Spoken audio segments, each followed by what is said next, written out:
was, a whole lot of things started making a whole lot more sense.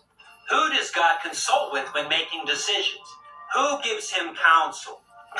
Nobody. God's divine counsel, you can't find that in the Bible anywhere. People are greatly mistaken, if not outright deceived, as to God's divine counsel and what that actually is. Knowing that he takes counsel from nobody, he is the counselor. That's not to say he doesn't ask for volunteers. There is a heavenly host, after all. Who are they? The sun, moon, and stars. Let me be very clear. The sun, moon, and stars are likened to mansions in heaven, whereas this is more like a tent on earth. You see. If you can't see, you might need a procedure whereby Jesus spits in the mud and then rubs it in your eyes for you. You have to consult with him about that. The sun, moon, and stars are mansions in heaven, whereas physical bodies are like tents on earth. Tents, because you're not going to stay long. Your life is but a vapor. Here today, gone tomorrow, a wisp. 80 years is nothing. In terms of time on the relative scale, where 1,000 years is like a day to the Lord. You see, time passes differently depending on how small or large you are. No, really. Depending on where you are you on the earth? Are you in heaven? Time is relative. This we have proven. We know this to be true. Time moves differently for people on the 10th floor than it does for people on the first floor. We know this. It's measured. The difference is so insignificant from the first floor to the 10th floor that nobody notices this in any way. But like the grasshopper thinks you're a god. Get it? You're going to live to see many generations of grasshopper. Compared to the grasshopper, a day to you is 1,000 years, and 1,000 years is a day, or some such. Maybe you have to scale down to bacteria to hit that, I don't know. I didn't do the math, but it's like relativity, right? I mean, compared to a sperm cell, you are for surely a god, right? Next level, lowercase g. Not the god, but a god.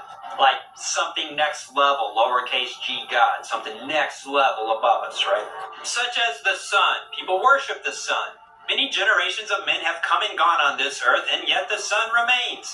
The moon. People worship the moon. Many generations of men have come and gone on the earth, and yet the moon remains. The stars. Many generations of men have come and gone on the earth. The stars remain.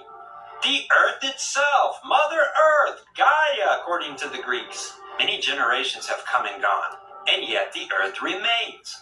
A next level, lowercase g, God. All these things are alive, and if you don't think so, I don't care. If you can't know that, what else don't you know? The earth is a living, breathing thing. Who is it? The earth. The moon is the moon, the sun is the sun. That's who they are. And they're all alive, absolutely. They all live and breathe, every one of them. That breath of life, which means they have a soul. Who gave it to them? God, their creator. Am I just making stuff up? Nah, fam, this is page 1. And God said, let there be lights in the firmament of the heaven to divide the day from the night. Practical, easy. Nobody disagrees that that's what they do, right? And let them be for signs. Wait a minute, that's not allowed now, is it? And for seasons. And for days, and for years. And let them be for lights in the firmament of the heaven to give light upon the earth. Once again, of course. Who is disputing that? And it was so, and we know that. And God made 2 great lights, the greater light to rule the day. Wait a minute. And the lesser light to rule the night. Okay, to give light upon the earth, but also to rule the day and the night. He made the stars also, and God set them in the firmament of the heaven to give light upon the earth, number 1. And to rule over the day and over the night, number 2 job. And to divide the light from the darkness, number 3 job. And God saw that it was good that the sun, moon, and stars should divide the light from the darkness, rule over the day and the night, and give light upon the earth. Jesus said something peculiar in Matthew 24. Immediately after the tribulation of those days shall the sun be darkened, and the moon shall not give her light. And the stars shall fall from heaven, and the powers of the heaven shall be shaken. What powers in heaven shall be shaken if the stars are going to fall to the earth? And don't be confused. I'm not talking about the mansions themselves. The body of the star is not going to fall to the earth in that way. No, I'm talking about the soul that is in the star is going to fall to the earth and lose its heavenly habitation. There won't be a place found anymore for that entity, that being, that consciousness will be thrown out of that mansion In which case, he might need another body with a metabolism so that he can have perception on this level of the earth. You can imagine a soul as like the driver, and the different kinds of bodies are like vehicles. And I'm not saying that like the thing that drives a dog could drive a human. I'm saying the thing that drives a dog is designed to drive a dog, okay? That's not to say there's not another level for that soul on the next level. Another body for that soul of the dog to inhabit on the next level. Do all dogs go to heaven? No, not all of them.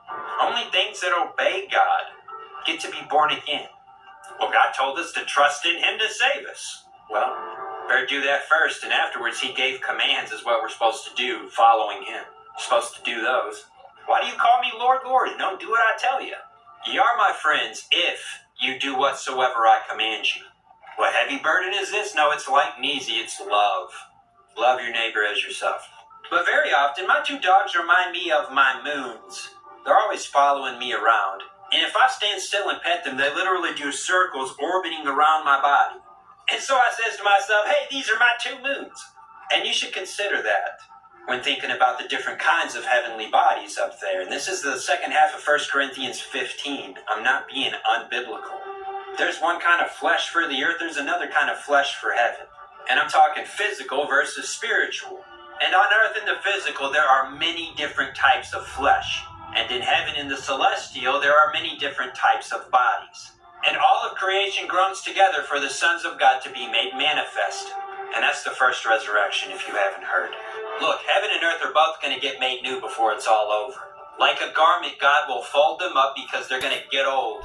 And because He is God, He will make them new again. I know this is going to happen for an absolute fact because the universe is toroidal, and that's what toroids do. Now, God might ask for volunteers once in a while. But with whom took He counsel, and who instructed him, and taught him in the path of judgment, and taught him knowledge, and showed him the way of understanding? Nobody. How do they divide the light from the darkness? Look, the heavens declare the glory of God, and the firmament showeth His handiwork.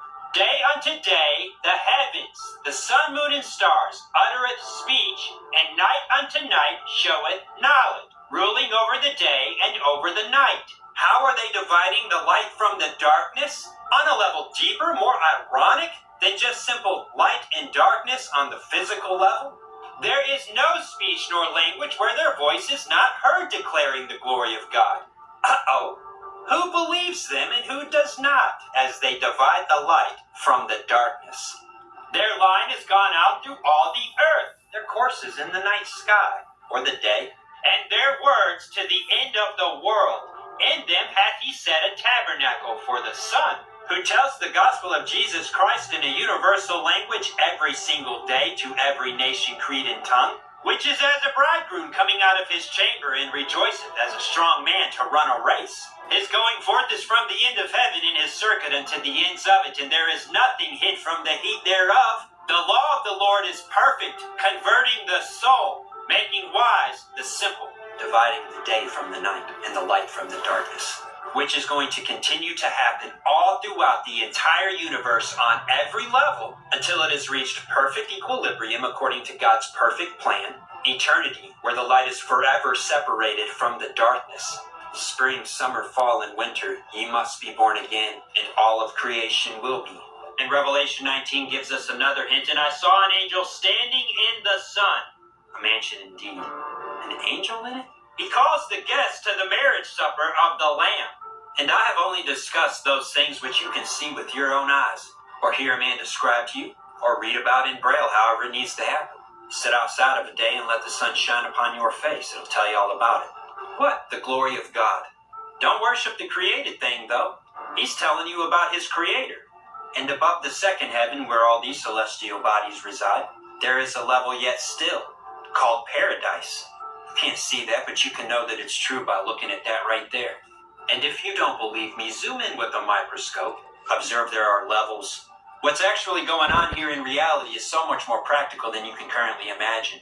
It's childlike simplicity and ultimate genius complexity. But the concept is simple as can be. Birth, growth, entropy, death. You must be born again, and everything tells you this. And if I'm a fool for believing the gospel of Jesus Christ, then reality itself is foolishness. That was deep.